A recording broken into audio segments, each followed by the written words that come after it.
1521, Magellan and his crew arrived in the Philippines island, or what we called as Island of Ladron. They first reached the island of Samar, or is currently known as Samar.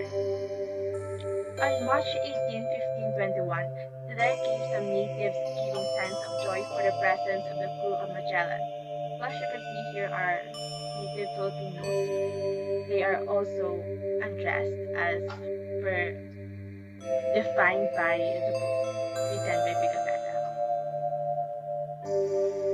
Magellan named the place Islands of Humuno as the archipelago of San Lazarus due to the several islands located in the district, while archipelago of San Lazarus was the primitive name of the Philippines.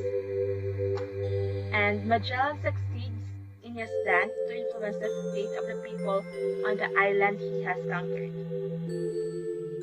As the first mass in our country happened on March 31 and on Eastern Day.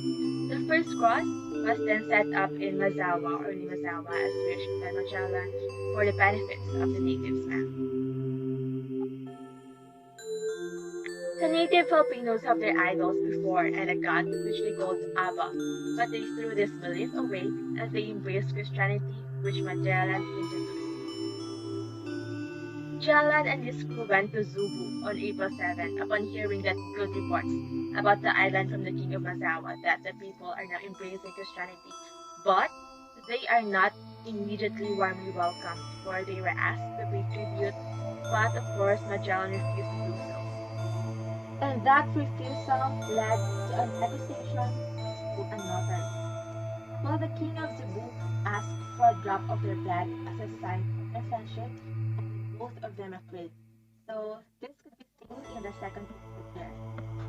On April 14th, Magellan spoke to the king and encouraged him to be a good Christian of burning all of the idols and take the cross instead. The king of Cebu was baptized as a Christian, and after 8 days, all the island's inhabitants were already baptized. That was quick and amazing. That's why we could conclude that the captain's power to influence the fate of the people has worked. But then, it doesn't just end there. Since Pigafetta also accounted how Magellan's slave and interpreter named Henry betrayed them and told the king of Cebu that they intended to leave as soon as possible. Henry and the king of Cebu conspired and betrayed what was left of Magellan's men. The king invited these men to a gathering where he said he would present the jewels that he would send for the king of Spain, but none of that happened since a bloody incident happened.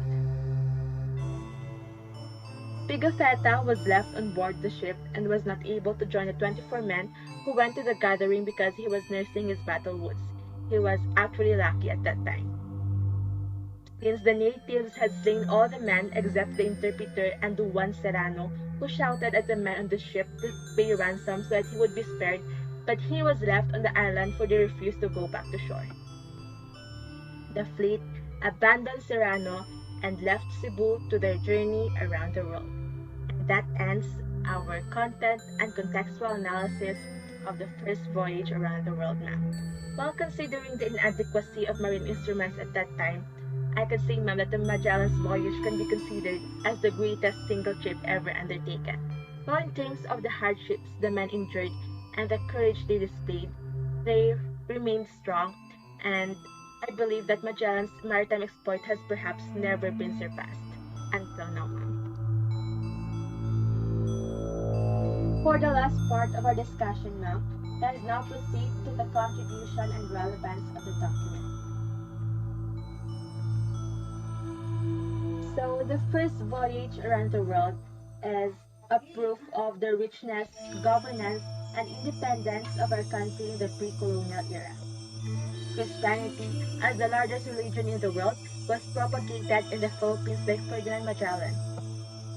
The fate of the natives before is just about raising hands and clapping, building different images of their idols, until Magellan introduced Christianity to them. It was accepted and practiced by Filipinos and has been a considerable part of our culture and beliefs. That's why we are somehow grateful for Magellan and his team. The account of Pigafetta enriched Philippine historiography because it contains essential details about the conditions of the Visayan Islands in the 16th century. Moreover, local textbook writers use his book as the historical information source about the beginning of Christianity in the Philippines. The document also narrated the status or inferiority of the Filipinos in warfare, manner of dressing, and system of writing. Additionally, the first voyage around the world provided a description, location, and distances of the places visited, thereby enhancing cartography knowledge at that time. He also proved to other explorers and the people today that circumnavigating the world was possible and that the earth is, is not flat but a sphere. They discovered a large a body of water on the side of the American continent, which they named the Pacific Ocean. Moreover, they found a strait that connected the Atlantic and Pacific Oceans and called it the Strait of Magellan in recognition and in tribute to Ferdinand Magellan.